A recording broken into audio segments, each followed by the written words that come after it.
आज हम बात करेंगे राजस्थान के राजपूताने के एक ऐसे महान योद्धा के बारे में जो शायद न होता तो अरबों के द्वारा 8वीं शताब्दी के प्रारंभ में ही शायद अपना राजपूताना या ये राजस्थान पदाक्रांत हो जाता। और वो वीर था बप्पा रावल या काल भोज। बप्पा रावल, इसके प्रारंभिक जीवन के बारे में देखें तो कोई वैभवशाली जीवन नहीं था, क्योंकि इनका इस समय परिवार दर दर की ठोकरें खा रहा था और एक ग्वाले के यहाँ था और ये भी एक चरवाहे के रूप में अपना जीवन गुजार रहे थे। लेकिन बाद में ये बप्पा रावल के भाग्य में कुछ और ही लिखा था और ये हारित ऋषि के संपर्क में आए।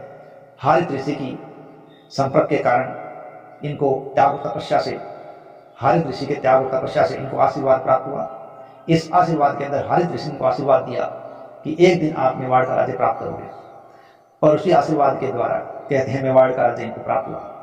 हारित ऋषि ने कहते हैं इनकी शिक्षा दीक्षा की, इनको अस्त्र शस्त्र शिक्षा दी और इनको भारत भूमि से अरबों को खदेड़ने के लिए प्रेरित किया, और वो काम उन्होंने पूरा भी किया। अपने प्रारंभिक जीवन काल के अंदर ये भीलों के संपर्क में आए, भीलों का इनको काफी सहयोग मिला, और जब अरब आक्रांताओं से इनका संघर्ष हुआ तो उस समय भीलों ने बढ़ चढ़कर बप्पा रावल का साथ दिया था। तो भीलों का सहयोग बप्पा रावल के लिए बहुत ही महत्वपूर्ण साबित हुआ था।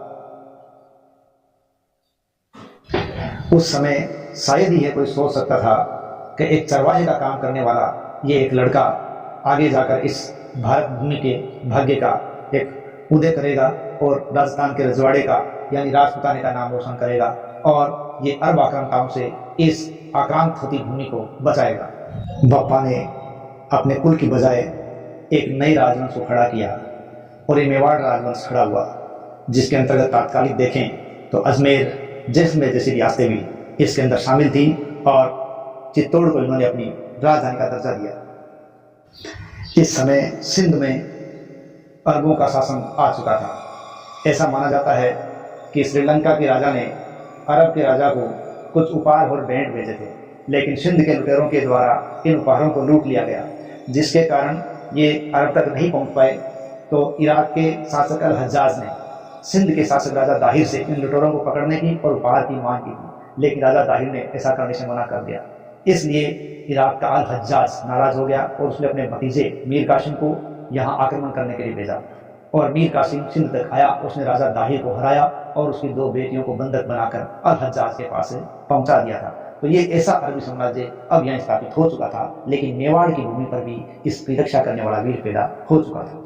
सिंध पर कब्जा कर लेने के बाद जब इनका आगे विस्तार हुआ तो इनका सामना बाद में मेवाड़ के इसी वीर बप्पा रावल से हुआ, लेकिन बप्पा रावल ने इन अरबी लुटेरों को यहाँ से भागने के लिए मजबूर कर दिया। लेकिन ये अरबी लुटेरे कहाँ मानने वाले थे।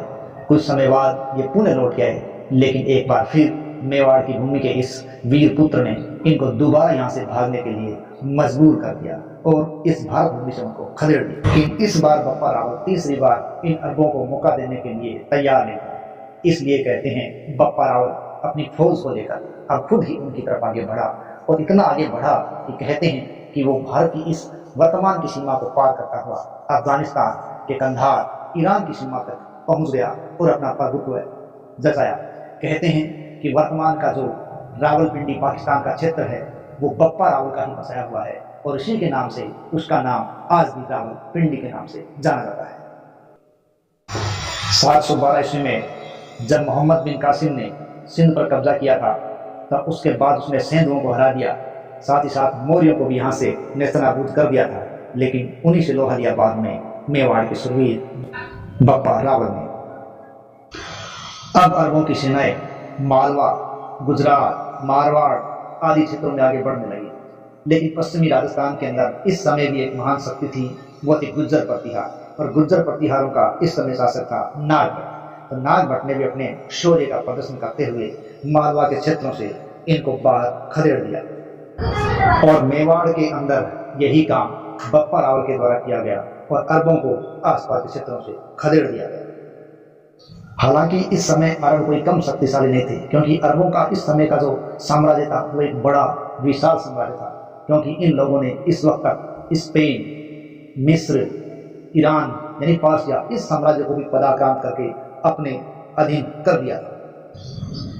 अब इराक के शासक अल हज्जाज की नजरें हिंदुस्तान की तरफ थी, लेकिन कोई कार्रवाई नहीं हुई थी। बाद में उपहार की बात को लेकर एक मौका मिला और दाहिर को अरबी आक्रमण मोहम्मद बिन कासिम के रूप में झेलना पड़ा।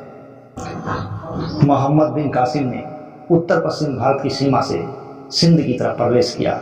हालांकि इतिहासकारों की माने तो प्रारंभ के अंदर राजा दाहिर है वो इन अरबी आक्रमणकारियों पर भारी पड़े थे, लेकिन बाद में कासिम ने अपनी सेना के कुछ सिपाहियों को कहते हैं महिलाओं का वेश बनाकर दाहिर की सेना के अंदर घुसा दिया, और अब जो पासा है वो बदल गया था और एक वीर की भांति लड़ता हुआ राजा दाहिर है वो इस युद्ध भूमि के अंदर मारा गया और अरबों का यहाँ पर कब्जा हो गया। इसके बाद अरब आक्रमणकारी आगे बढ़ते चले गए और कोई भी शक्ति इनका मुकाबला करने के लायक नहीं थी, इसलिए इनका प्रभाव आगे से आगे बढ़ता चला गया। लेकिन इनको नहीं पता था मेवाड़ की भूमि पर एक शूरवीर इनका इंतजार कर रहा है। कहते हैं सिंध से जब ये आगे बढ़े तो लगभग कहते हैं कि 725 ईस्वी तक इन अरब लुटेरों के द्वारा गुजरात, भड़ों, जैसलमेर, मारवाड़ के पास के क्षेत्र है वो कब्जे कर लिए गए थे। अब बारी मेवाड़ की थी, लेकिन मेवाड़ के बप्पा रावल भी कम नहीं थे।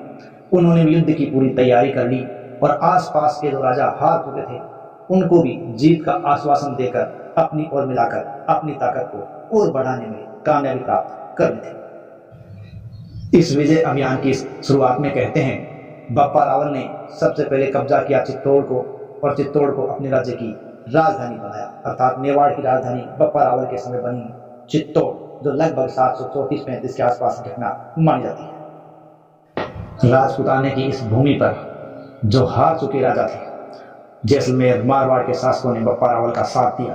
अरबों के साथ उनका भयंकर मुकाबला हुआ, लेकिन इस भूमि से अरबों को भागना पड़ा। इतना ही नहीं, मेवाड़ के इस राजपूत शासक ने उन अरब आक्रमणकारियों को दूर ही नहीं भगाया बल्कि सिंध के इलाकों से खदेड़ दिया और यहाँ तक कि उनको आगे खदेड़ता हुआ अफगानिस्तान के बाहर निकाल आया। इस प्रकार कंधार, अफगानिस्तान, वर्तमान पाकिस्तान ये सब उसके कब्जे में थे और अरब आक्रमणकारी पूर्ण इस तरफ रुक न कर सकें, इसके लिए उसने रावलपिंडी जो वर्तमान पाकिस्तान का क्षेत्र है वहां पर एक चौकी स्थापित कर दी ताकि अब दोबारा आते हुए अरबों को यहाँ से खदेड़ा जा सके, भारत भूमि को अक्षुण्ण रखा जा सके और अरबों को रोका जा सके।